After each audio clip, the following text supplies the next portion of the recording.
if I ask you to inhale as much as possible over and above your normal inspiration, will you be able to do that? Similarly, if I ask you to exhale from the point of your normal exhalation, will you be able to do that? Yes, definitely. Yeah. So that means lung actually operates at certain volumes and you can go above it. That means inhale above that volumes and even exhale below that volume. So that means there is reserve for various lung volumes. So what are these lung volumes and capacities? Well, when we talk about lung volumes and capacities, there are two concepts we are considering. One is lung volume and the other is lung capacity. Lung volume is basically a unitary concept. So that means that is a single volume we are talking about. So what are these lung volumes? There are four types of lung volumes.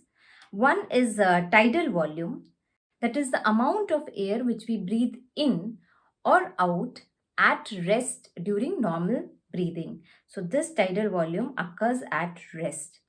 And remember, when we are defining, we are saying it is either breath in or out. It is not and in between, right? Because the same volume of air will be exhaled that is being inhaled, right? So this tidal volume is approximately 500 ml. Then there is a reserve for inspiration. So that is known as inspiratory reserve volume. That is the maximum amount of air which we can inhale over and above the normal inspiration, right? So we have inhaled from the tidal volume over and above which we can inhale is known as inspiratory reserve volume. And this inspiratory reserve volume is approximately 3 liters, 3000 ml. Then there is reserve in expiration also, that is known as expiratory reserve volume. That is the maximum volume of air that can be exhaled over and above the normal expiration. So we are doing a tidal inspiration and tidal expiration. From the expiration, the amount of air which we can exhale is known as expiratory reserve volume, and it is approximately 1 liter, that is 1000 ml. Then there is residual volume. Residual, that means it is left, right? So even when we exhale maximally, right, that means we have exhaled the tidal expiration and also more air which is present in the lungs, even when that is exhaled out, some amount of air remains in the lungs even after maximal expiration. And that left air in the lungs is known as residual volume, and that is also approximately 1 liters. So there are four lung volumes: tidal volume, inspiratory reserve volume, expiratory reserve volume, and residual volume. Then, when we combine the various volumes together, we get the capacities. So, first capacity is inspiratory capacity. So, if we define this inspiratory capacity, it is the amount of air which we can breathe in from the point of normal tidal expiration. Okay, so when we talked about reserve, we said that over and above the normal inspiration, right? So here that normal inspiration is not included. So that is why inspiratory capacity is formed by combining inspiratory reserve volume and tidal volume. So again, how will we define it?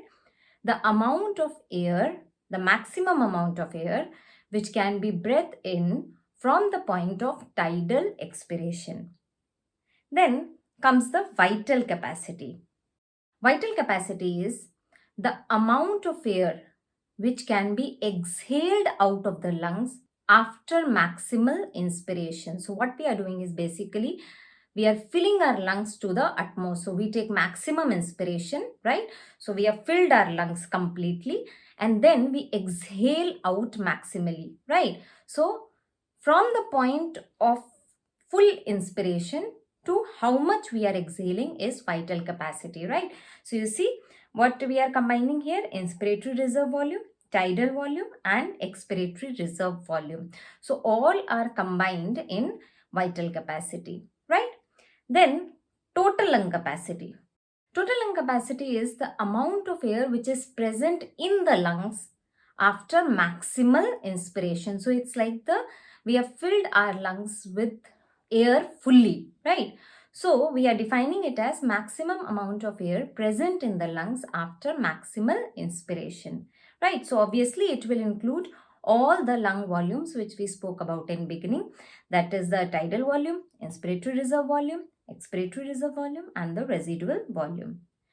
Then there is functional residual capacity, right? Functional residual capacity. You see the term, that means we spoke about residual volume, right? That is the amount of air present in the lungs after maximal expiration. But here we are using the term functional. So this includes the amount of air which is present in the lungs after tidal expiration, right? So at rest, that is the functional residual air which is present in the lungs, isn't it? So the amount of air which is present in the lungs after tidal expiration is functional residual capacity. So it will include the combination of expiratory reserve volume and residual volume. Fine. So 4 capacities again: inspiratory capacity, vital capacity, total lung capacity, and functional residual capacity. And if you understand the concept properly, it will not be very difficult for you to define these lung volumes and capacities. And one more thing you should remember here is that there is nothing called expiratory capacity.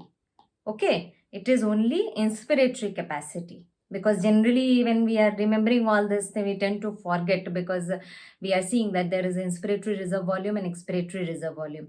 So we tend to use expiratory capacity as well. Well, there is nothing called expiratory capacity. Fine. Now if we see how much volume of air these capacities contribute, we can easily add up the various lung volumes which these capacities are formed of and determine the volume of air, right? Now, these various lung volumes and capacities can be recorded by an equipment known as spirometer, right? So this spirometer is an equipment which consists of 2 cylinders, right? So one outer chamber is there which is actually filled with the water, and then there is a chamber which is inverted over this water, and it can move up and down. So that is the floating drum, right? Now you see the inside of this is connected via a mouthpiece, and this mouthpiece we can ask the subject to put it in their mouth. Okay. Then we can ask the subject to do various maneuvers. So when he will inhale, what will happen, that he will draw air from this drum, right? So this will decrease the volume of the chamber. Hence, this chamber, the floating drum, will move down.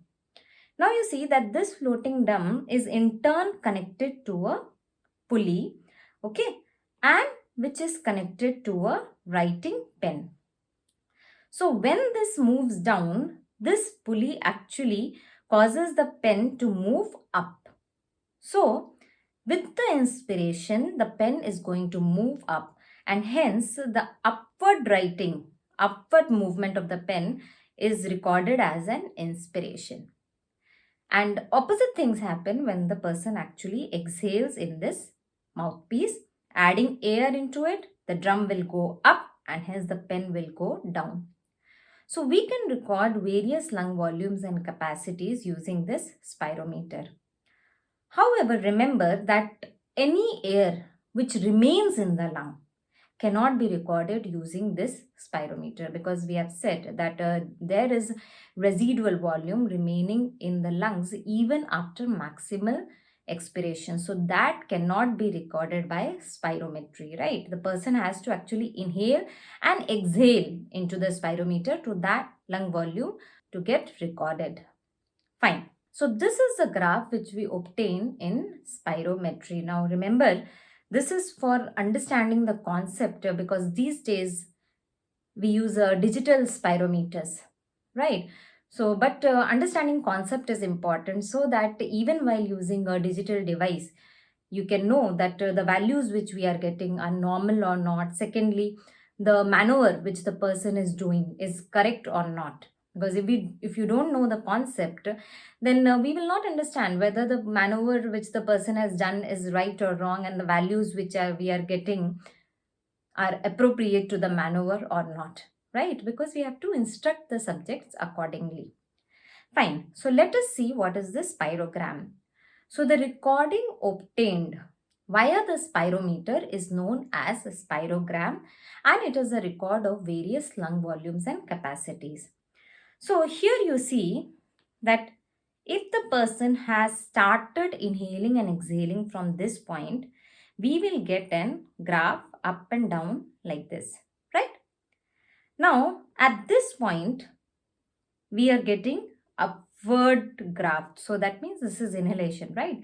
So at this point, fundamentally, the subject had been asked to inhale maximally as much as possible, right? So that's why we are getting a graph like this.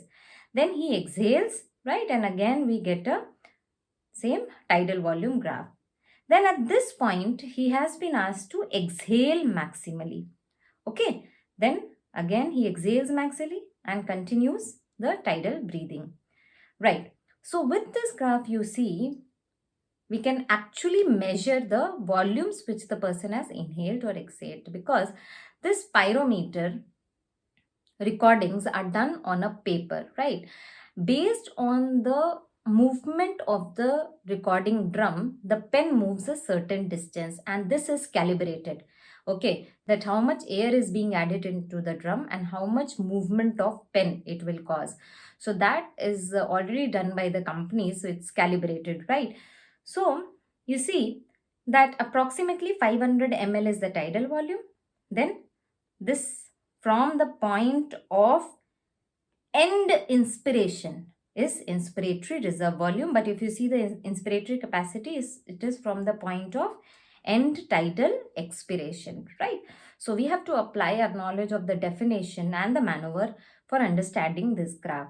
Then vital capacity, you see the amount of air the person exhales after maximum inspiration. So it will be from this point to the end point, right?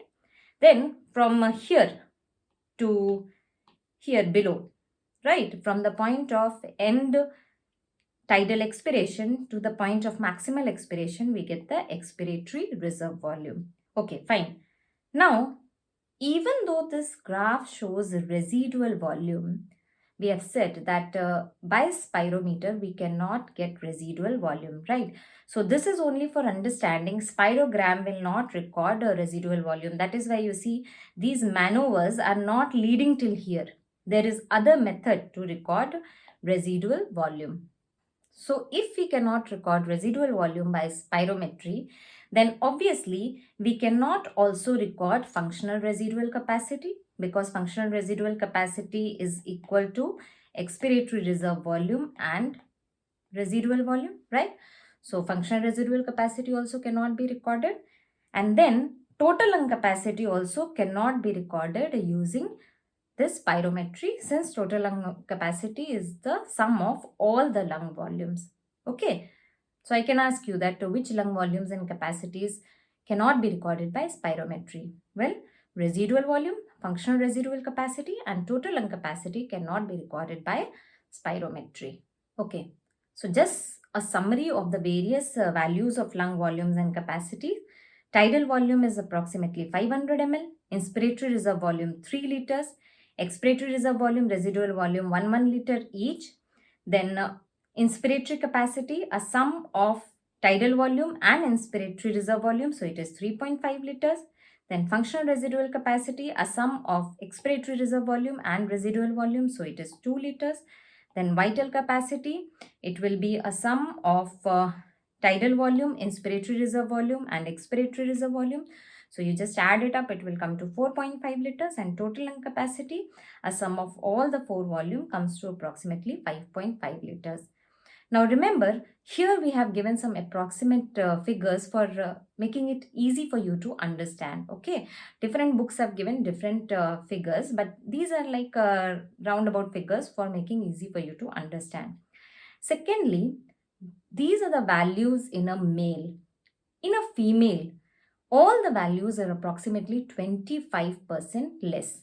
So what we spoke about till now were static lung volumes and capacities. That is, we were only asking the subject to inhale maximally and exhale maximally, and we were not taking into consideration the time. We were not saying the person that go as fast as possible, inhale as fast as possible, and we were not bothered about whether the person was inhaling slow or exhaling slow or fast. So that didn't matter to us. But there are other types of lung volumes of capacities known as dynamic lung volumes and capacities, which also take time into consideration.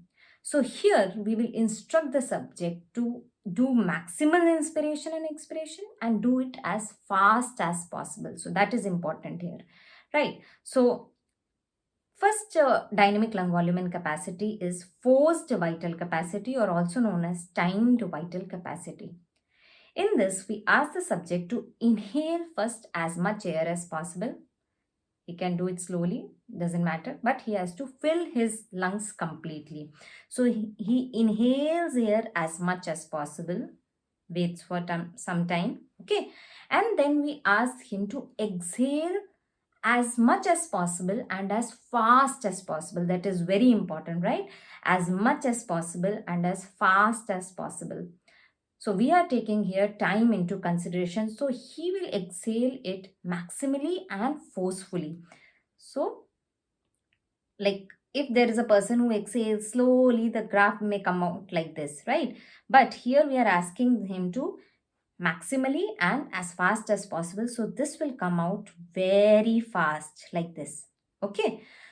So the amount of air which is exhaled after maximum inspiration, we told before also, that is vital capacity. But when exhaled forcefully after maximum inspiration, it is known as timed vital capacity. Okay. Now, in this timed vital capacity or forced vital capacity, what we do is we calculate how much of the air has been breathed out in first second of exhaling. Okay, because even when he is exhaling as fast as possible, it will take some time for him to exhale completely, right? So, what we do is we mark some time here. So in spirometry, how it happens is the drum is moving. The drum is moving with a particular speed, right? So if we know the speed of the rotating drum, we can find out that how much distance it moves in 1 second. So that distance we can mark from the point of exhalation. Okay, so we mark like this from the point of exhalation, how much it is moved in 1 second. So that distance will represent 1 second, right? And then we can determine that how much air has been exhaled in 1 second. So this is the amount of air the person would have exhaled in first second of exhalation. So this volume of air which is expired in first second is called as FEV1, forced expiratory volume 1 in first second, right? Now, this is actually expressed as a ratio or percentage of FVC. So we write it as FEV1 by FVC, right? This is a very important index. We'll see very soon, right? Now, normally 80% of vital capacity is breathed out in the first second of forceful expiration. So let us see it graphically again, what we have just discussed, because this is the kind of graph which we will obtain in spirometry. So you see here the person is doing a normal tidal expiration.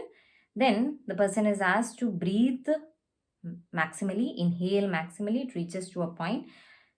Then it becomes plateau because he is not able to inhale any further, correct? Then he exhales maximally. So this point he starts exhaling, okay? And here we have marked just the time, okay? So we can determine how much he can exhale in first second. So from here to here, this is FEV1. Then we can also determine how much he has exhaled in 2 seconds. Okay, so that will be FEV2. So from here to here, it will be FEV2. Okay, and from here to here, it is FEV3. Now, as I said earlier, that around 80% of forced vital capacity is exhaled in first second. In 2 seconds, that is FEV2, 95% of it is exhaled.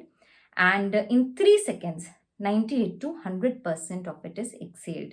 Yet we ask the person to complete the maneuver and we give him approximately 6 seconds, right? So in 6 seconds he should exhale maximally. So if here it is 99%, then it takes maximum 6 seconds to exhale entire vital capacity. Okay, fine. Now you see, clinically, we define FEV1 by FVC ratio as greater than equal to 0.7, or if we express it as in percentage, then it will be 70%. So normally, even though 80% is exhaled out, clinically, if it is less than this value, then it is significant. That means there is some problem. Now, based on the values of these various static lung volumes and capacities and dynamic lung volumes and capacities, we define certain lung diseases which are broadly classified as obstructive lung disease and restrictive lung diseases. In obstructive lung disease, problem lies in emptying of the lungs, right? We can fill the lungs properly, but when exhaling out, we are not able to do so. There may be problem in the airways. Okay, so there is obstruction in the airways. So that is why that is known as obstructive lung diseases, and problem is there in emptying of the lungs. You can say that if airways is obstructed, shouldn't there be a problem in filling of the lungs also? Yeah, logically it sounds correct only, but what happens that when lungs expand, the bronchus also actually pulls along with the lung parenchyma. So the space is little bit increased in the airways, right? So obstruction of the airways creates a problem in exhalation more, okay? So in obstructive lung diseases, problem is in emptying of the lungs and there is increase in the airway resistance. So some common diseases are asthma and chronic obstructive pulmonary disease. Then in restrictive lung disease, actually there is problem in filling of the lungs. Okay, so the expansion of the lung is affected, and that is the compliance of the lung is less, lung tissue or even the thoracic cavity. So the entire mechanism which is responsible for expansion of the lung, that is affected, causing less compliance, and hence the problem lies in filling of the lungs. So there may be a defect in lungs, for example, in pulmonary fibrosis, or the defect may lie outside the lungs as well.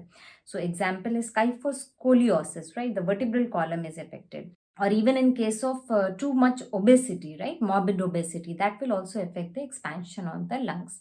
So thing is that in these obstructive and restrictive lung diseases, the static lung volume capacities and the dynamic volumes and capacities which we were referring will be affected, right? And we have said that we can actually measure these volumes and capacities. So if we are suspecting these diseases, we measure these lung volumes and capacities and find out whether the person is having functionally which of these diseases. Okay, so in obstructive lung diseases, we said where is the problem? Problem is in airway resistance, right? And problem is in exhaling. So can you guess with that which of these will be affected, FEV1 or FVC? Can you guess? See, FVC basically is that filling the lungs to utmost capacity, and then FEV1 is exhaling as fast as possible.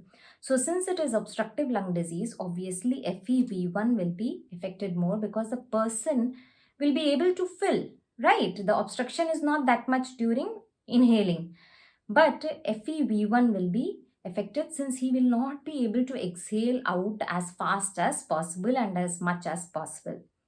So what will be the effect on FEV1 FVC ratio? See, FEV1 is decreasing while FVC is almost up to normal. So this ratio is going to decrease. With that logic, what will be the effect on residual volume and FRC? So we are talking about static lung volumes here. Well, you see, if the person is not able to exhale out, right? So that means the amount of air which will remain in the lungs will increase. So residual volume and functional residual capacities are going to increase. Okay, let's see this concept graphically. So here this diagram is showing Same, the volumes obtained by spirometer, right? So this is the maximal inspiration, and here the person has started exhaling. This is the time in seconds. So here it is showing normal FEV1 by FVC ratio, that it is 80%. But you see what has happened in asthmatic attack. The person has inhaled, but he is not able to exhale out. It has become so slow, right? So if we see in 1 second, so this is the point of exhalation, and this is 1 second actually. Very less amount of air has been exhaled out, only this much, right? So there is a severe reduction in FEV1 by FVC ratio. However, since in asthma, this airway obstruction is reversible, and if we give bronchodilators, it will dilate the bronchioles and thus reducing the obstruction, right? So what happens that to find out that whether the obstruction of the airways is reversible or irreversible, that which occurs in COPD, we actually give a bronchodilator and see what is the change in the FEV1 by FVC ratio. If this FEV1 FVC ratio improves considerably, that means the disease is a reversible problem, right? So in asthmatic attack, after treatment with the bronchodilator, FEV1 by FVC ratio improves considerably. Now let's see what happens in restrictive lung diseases. We said obviously in restrictive lung diseases, there is restriction to lung expansion, right? So it will not be able to expand. That means the compliance becomes less, right? So what will be affected, FEV1 or FVC? Yes, FVC will be affected because the person will not be able to fill his lungs to their utmost capacity, right? So FVC is going to decrease. But you see, when FVC decreases, proportionally, FEV1 also decreases. That means if we consider the volume, if the total volume is less, the volume expired will also be little less only, right? So the volume of FEV1, FVC also decreases proportionately. So what will be the effect on FEV1, FVC ratio? The FEV1, FVC ratio either will remain normal, because even though FVC is decreasing, FEV1 proportionately by volume also decreases. So the percentage or the ratio remains the same. Or sometimes it may increase also. That means from 80% it may become 85%, like that. Fine. But by determining FEV1 FVC ratio, will we be able to tell whether the person is having restrictive lung disease or he is normal? Just by seeing the values, can you tell that? No, we cannot tell that, isn't it? Because if it is FEV1 FVC ratio is normal, that doesn't mean that the respiratory system of the person is working fine if he is having a respiratory trouble. So the assessment of restrictive lung diseases is based on mainly static lung volumes and capacities. So what happens in obstructive lung diseases, you see FEV1 by FVC ratio is decreasing, while in restrictive lung diseases, it is normal or increasing, while you see vital capacity, total lung capacity, because the person is not able to fill his lungs, all are decreasing in restrictive lung diseases. But they are normal or increased in obstructive lung diseases because the air is trapped there, right? So these static lung volumes are normal. On the other hand, residual volume, you see, it is increased in obstructive lung diseases because, as I said earlier, that the air is trapped in the lungs. Fine. Now, apart from this FEV1 and FVC, there are other dynamic lung volumes and capacities as well. There is peak expiratory flow rate, that is the maximum flow rate of air during expiration. So we are seeing the speed, velocity at which the air is flowing, right? So normally it is approximately, the maximum rate reaches to approximately greater than 7.5 to 10 liter per second. And obviously it will decrease in obstructive diseases because there is an obstruction to the airflow during expiration. Then there is another one, that is minute ventilation. This is the amount of air which is breathed in or out during 1 minute, right? So ventilation of lungs happening in 1 minute is minute ventilation. So how to calculate it? By multiplying tidal volume with the respiratory rate. So this minute ventilation is at rest. We are talking how much air is moving in or out per minute at rest, right? So tidal volume is 1 breath. If we multiply it with the respiratory rate, it comes to around 6 liters per minute. So if we take it as 500 ml, right? That is 0.5 liters. And we take respiratory rate as 12 per minute, okay? And multiply it, we will get 6 liters per minute. Fine. Now, in contrast to this minute ventilation, we have a maximum voluntary ventilation as well. So maximum means the amount of air which can be maximally breathed in or out per minute, right? So we are asking the person to do the maneuver of maximum inhalation and exhalation, right? So this maximum voluntary ventilation comes to around 90 to 170 liters per minute. So you see, minute ventilation we said only 6 liters per minute, and maximum ventilation which can happen is 90 to 170 liter per minute. So imagine the amount of reserve which is there, right? So that is the breathing reserve, MBV minus MV. It's huge, isn't it? Now, this breathing reserve decreases in emphysema, airway obstruction, and poor muscle strength because the ventilation is affected. The poor muscle strength, the person will not be able to expand his lungs properly. Airway obstruction, obviously, he is not able to exhale properly, right? So, it depends on multiple factors which are responsible for movement of air in and out of the lungs. That is almost everything. That is depends on muscular forces, compliance, and airway resistance. Now, one thing that this breathing reserve, if we divide it by MBV, we get something known as dyspneic index. Dyspneic index. Okay. When this dyspneic index, so we'll just calculate a percentage of also. When this dyspneic index becomes less than 60%, it is a sign of severe decrease in breathing reserve and the person will have difficulty in breathing, that is dyspnea. Okay, so in summary, what we saw various static lung volumes and capacities, where volumes are basic units, whereas capacities are derived from volumes.